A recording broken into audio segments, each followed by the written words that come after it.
କଲବଲ କରୁଛି କୁହୁଡ଼ି। ସକାଳୁ ସକାଳୁ ରାସ୍ତାଘାଟ ଦେଖାଯାଉନାହିଁ। କୁହୁଡ଼ି ଯୋଗୁଁ ବିଭିନ୍ନ ସ୍ଥାନରୁ ଦୁର୍ଘଟଣାର ଖବର ଆସୁଥିବା ବେଳେ ଆହୁରି 3 ଦିନ ବିଭିନ୍ନ ଜିଲ୍ଲାରେ ଘନ କୁହୁଡ଼ି ହେବାର ସମ୍ଭାବନା ରହିଛି। ତେଣୁ ଆଜି ଏବଂ 22 ଓ 23 ତାରିଖରେ ପ୍ରଭାବିତ ହେବାକୁ ଥିବା ଜିଲ୍ଲାର ଜିଲ୍ଲାପାଳଙ୍କୁ ସତର୍କ କରାଇଛନ୍ତି ଏସ୍ଆର୍ସି।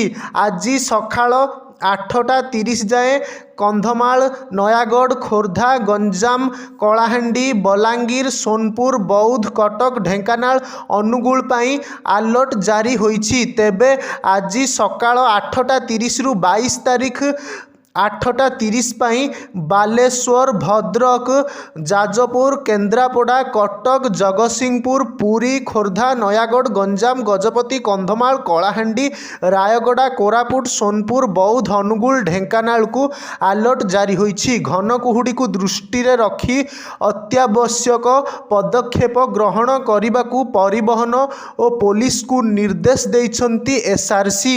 ଏଥିସହ ଦୁର୍ଘଟଣା ଏଡ଼ାଇବା ପାଇଁ ପଦକ୍ଷେପ ନେବାକୁ ପରାମର୍ଶ ଦିଆଯାଇଛି। ଓଡ଼ିଶା ଉପକୂଳ ବଙ୍ଗୋପସାଗର ଅଞ୍ଚଳରେ ସକ୍ରିୟ ଗୁରୁଚାପ ବଳୟ ପ୍ରଭାବରେ ଉପକୂଳ ଓଡ଼ିଶା ସମେତ ପାର୍ଶ୍ୱବର୍ତ୍ତୀ ଅଞ୍ଚଳରେ ଘନ କୁହୁଡ଼ି ଜାରି ରହିଛି। ସେପଟେ 24 ତାରିଖ ବେଳକୁ ସୁନ୍ଦରଗଡ଼, କେନ୍ଦୁଝର ଓ ବାଲେଶ୍ୱରରେ ହାଲୁକା ବର୍ଷା ହେବାର ସମ୍ଭାବନା ରହିଛି।